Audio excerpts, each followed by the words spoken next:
ઉપસ્થિત અણિયારા ગામના તમામ આગેવાનો, તમામ ભાઈઓ, માતાઓ અને નાના બાળકો, પહેલાં તો આ સ્મશાનમાં જે તન મન અને ધનથી ખરેખર વાસ્તવિક સેવા જે કરે છે એવા ગોકળ બાપા, વાલ બાપા, છગન બાપા તથા બધા એ ખરેખર એના માટે એક તાળીઓની એક વરસાદ તમે કરો કે ખરેખર આ સેવા એક અદ્ભુત સેવા છે. કાલે હું એક વિડીયો જોતો હતો, એમાં વિડીયોમાં એક સત્તાધારના સંતની બહુ સરસ વાત કરી. હું તમને કહેવા માંગુ છું કે શામજી બાપુ હતા ને, શામજી બાપુ એ બેઠા હતા ત્યારે ગાંડો આવ્યો. ગાંડો આવીને શામજી બાપુને ગાળો દેવા માંડ્યો.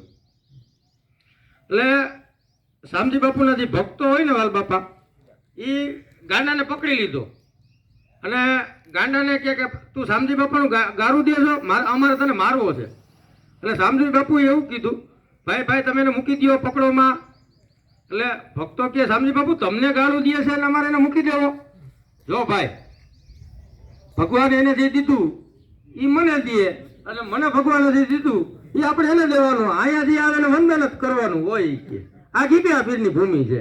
એટલે સારા કાર્ય કરવામાં ઘણા ગામમાં એક બે જણા એવા હોય કે ભાઈ આમ છે ને તેમ છે, ભગવાન એને દીધું હોય તે કીએ, આપણે એનું દુઃખ લગાવવાનું હોય નહીં. પણ જીવનમાં સત્કાર્ય કરી અને જાય તો ખરેખર એ એક આપણે જીવન જીવવા કહેવાય. બરોબર? એમ ખરેખર આ સમિતિ જે આ કાર્ય કરે છે, આ ચિંતા મને વાલ બાપાનો ફોન મહિને બે મહિને આવતો હોય કે સ્મશાનમાં દલિત આ કરવાનું છે, આ કરવાનું. ખરેખર ચિંતા કરે એ ધન્યને આમ ધન્યને પાત્ર છે. અને તમને ખબર છે કે આ જે ભઠ્ઠી છે એનો મેન ઉદ્દેશ શું કે ભાઈ લાકડા બચાવવાનો. લાકડું કામે બચાવવું જોઈએ. તમને મને ખબર છે, હમણાં જ કોરોના ગયો, ઓક્સિજનની શું કિંમત છે તમને મને બધાને ખબર છે કે ઓક્સિજનના બાટલા આટલું માણસો ગલીએ ગલીએ હું તમને કહું ભટકતા, તો ઓક્સિજનના બાટલા મળતા નહીં. કારણ કે કોરોના આવ્યો એટલે આપણે ખબર પડી કે ઓક્સિજનની શું કિંમત છે. ખરેખર આ જે વસ્તુ છે એ મને ગમી. અને અમારા જે મારી જિલ્લા પંચાયતની સીટમાં જે ગામડાઓ છે એમાં હું તમારી સાથે બેસીશ, કઈ રીતના આયોજન કરવું. મારી એવી ઈચ્છા છે કે જે અમુક ગામડાઓ જે બાકી છે જ્યાં સુવિધા નથી ત્યાં આપણે આ ભઠ્ઠી મૂકવાનો પ્રયત્ન કરશું. એટલું કહી મારી વાણી પૂરી કરું છું. જય હિન્દ, જય ભારત.